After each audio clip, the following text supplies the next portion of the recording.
வா என்னம்மா பண்ணிட்டு இருக்கீங்க நம்ம அது அல்வாடா. ஏமா இன்னைக்கு எலெக்ஷன் ஜெயிச்சு வரவங்க தான். டேய் பம்பெல்லாம் வேணாம், அது அரசியல் அல்வா, இது ஆரோக்கிய அல்வா. வா.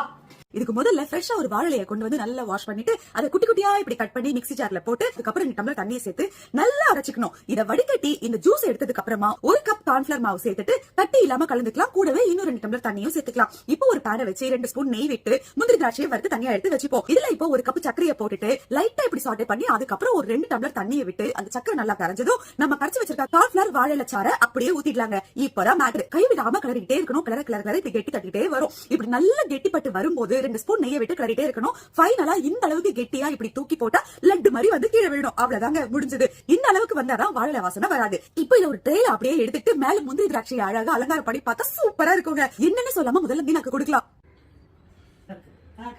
பாத்தீங்களா, இப்பவே செய்முறை விளக்கம் எல்லாம் கேக்குறாங்க. சூப்பரா இருக்கும். நிஜமாவே சூப்பரா இருக்குங்க. ட்ரை பண்ணி பாருங்க.